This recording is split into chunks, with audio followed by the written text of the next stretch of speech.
The recent large-scale patch 7.20 has brought a whole ton of different changes into the game. One of the largest parts of the patch, however, was the sheer number of new spells and abilities added into the game, as well as some new items coupled with the overhaul of the old mechanics, and also terrain. But despite all of that, the current meta holds strong. The pool of popular heroes might have been changed a little bit, but the actual pace of the game remained the same. Laning phase and the teamfights that happen by the end of it are still as important as they were before, and even the lane compositions are far from deviating. The double lane meta is with us for the second year in a row, although some players do find the new and effective ways of bending the meta to their own favor. My name is Phobos, and today we're going to tell you exactly what has changed in the offlane meta, and how to play the offlane role the right way. You may have noticed that the term hard lane is now being used way less often than before, and the hard laner is the concept that is long gone. More often than not, people call that an offlane and an offlaner respectively, and there's a good reason for that.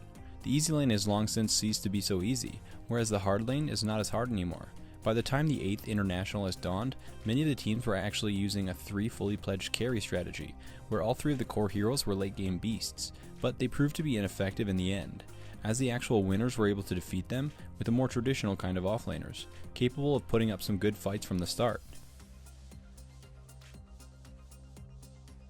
By the end of the main event last year, the meta has switched from the more late game focus to something that we used to have before, as in the mid game heavy meta. Strong offlane heroes have contributed a lot to that, as they were more than capable of punishing such greedy carries as Phantom Lancer, Spectre, or Morphling throughout the entire laning phase. That has nudged these heroes out of the meta, giving way to their more mid-game heavy counterparts, but that has hardly made the offlane any less aggressive. Sometimes, the main hero of your usual strong offlane could have even been semi-support. Offlaners themselves, at the same time, would often begin using the enemy jungle to reach the highest net worth possible. The long reign of the static double lanes has led to the offlane players getting completely unafraid of a possible third opponent to face, and that has given way to utilizing their heroes to the max. Patch 7.20 has brought significant change to the balance of certain heroes, which has brought some of the previously popular offlaners back into the meta. Sand King, Darkseer, and Beastmaster have all become frequent guests during the qualifiers for the Chongqing Major, whereas Magnus has even become the most banned hero of the Megaphon Winter Clash. Surely enough, that has attracted the attention of the guys from More MMR. They've released numerous guides for the heroes we've just named, and I'd highly recommend that you go watch them. What I am going to do, however, is tell you about the most important parts of the offlaning in general, without focusing on any hero in particular, which should still be enough for you to be more mindful about your laning phase behavior. Let's dive into it, shall we? Your double lane versus the enemies. The first thing you'll need to gauge once you enter your lane is the strength levels of your and your enemy double lanes. Yeah, stuff happens, and any of the 4 players present can make all kinds of mistakes throughout the laning phase, or quite the contrary. They might surprise you with exceptionally successful moves. But if we factor all that out and only leave the raw math and calculations, you can clearly see what is what. And that is something that you'll always have to do in order to become more effective at the start. Where one hero can afford to do whatever he wants, the other will be bound and helpless, making any sort of aggressive play very dangerous and ineffective. On the contrary, playing too safe when the circumstances allow you to do otherwise is also a very bad mistake. The concept of offlane just being the lane where you passively gain XP is a false concept, but it is just as false as the one where the offlaners absolutely must bully the enemy carry into oblivion. You'd often have something in the middle, which can sometimes be an absolute success, but sometimes it will mean a failure. That is why it's so important to understand yours and your partner's true potential before you even begin to go about your laning phase, and then adjust that understanding on the go. Only having a clear view of the balance of power will let you make the most out of it at all times. The farming potential of your hero. This point has got even more important with the new patch coming out. In the previous patch, offlaners such as Axe would often use the enemy jungle to increase the amount of gold they were getting from the lane. Controlling the lane itself wasn't as profitable when compared to a quick vanguard, and an option to just drive the enemies under the tower. Note, no number of creep denies was worth it, especially for the Axe, who has got popular for the amount of gold you can get out of the laning phase. But now that the creep denies gives you gold instead of experience, focusing on them is even worse of an idea, especially when you have the neutrals you can farm on the side.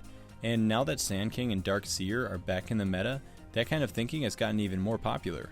Their spells allow them to deal with all kinds of creeps as effectively as Axe can do with his helixes, allowing them to get out with crazy amounts of net worth out of their offlane. However, you'd still want to keep the first point of this video in mind. Simply picking one of these 3 heroes will not ensure an easy lane for you right off the bat, as you won't always be able to feel comfortable around the enemy territory. However, if you feel like you will, you definitely will have to go for it, simply because that is the best thing you can do as an offlaner at the moment. Okay, so the 2 points we've just discussed give us 3 of the most popular lane situations you can find yourself in as an offlaner. First, passive laning 2-on-2. Next, aggressive laning 2-on-2. And finally, creep skipping and farming the enemy jungle. Passive laning 2-on-2. Passive laning is a thing that can happen when the enemy double lane is obviously stronger than yours. It should be obvious that any sort of aggressive play on your end is too dangerous to carry out, and any kind of trading can and will end up in losses on your side. That sort of situation requires you to be smarter. You might want to pull the creeps out into the space between the towers, or pull your own creeps towards the large camp, or simply pulling the lane towards your tower. All that should pretty much equalize the net worth you and your opponents are going to get out of this kind of lane. The main goal here is to not let them take too many of what is yours, and at the same time, take whatever you can from them. Aggressive laning 2-on-2. Aggressive laning is something you will see most of the time in the current meta, simply because the offlane is the place where you will often want to see the strongest of the heroes in the game. In this case, you will have constant access to the creeps, and it will be your opponent who's going to have to be smart and elusive. Your goal here will be to take as much control over the lane as you can, by constantly poking and harassing your opponent. Ideally, you would want to kill them, however that might not always be possible, as some players can be pretty good at positioning themselves safely. This is where farming neutrals comes in. Given the right amount of experience and good starting items, you can cut a portion of the enemy farming off by seizing their large camp and preventing their access to it, and then in certain cases you can actually start pushing their tower, which is something that will definitely guarantee your laning phase victory. Creep skipping and farming the enemy jungle. Creep skipping and farming the enemy jungle is something that we've only started to see recently, but it is something that is very popular in the current professional scene. While everyone thought that the easy lane is the place where you can get the highest net worth levels possible, it turned out that the offlane is actually better for that. Given good control over the lane and a decent farming potential of the offlaner himself, you can start using the enemy jungle to multiply that potential, without any risk of feeding the opponents. It will take a lot of effort and skill, but it will be very difficult for your opponents to put a stop to. Because of that, some supports would actually tend to block their own jungle camps, just to prevent stuff like that. Here's a little disclaimer. Everything I've just said isn't necessarily a recommendation for you to apply to certain situations. The actual recommendations will come in the second part of this video, where I'm going to show you the examples of my own matches I played in this new patch. I've had to encounter all kinds of lanes and difficulties that came with them, and that is exactly where we are going to discuss this all in more practical terms. But for now, my name is Phobos, and thanks for watching.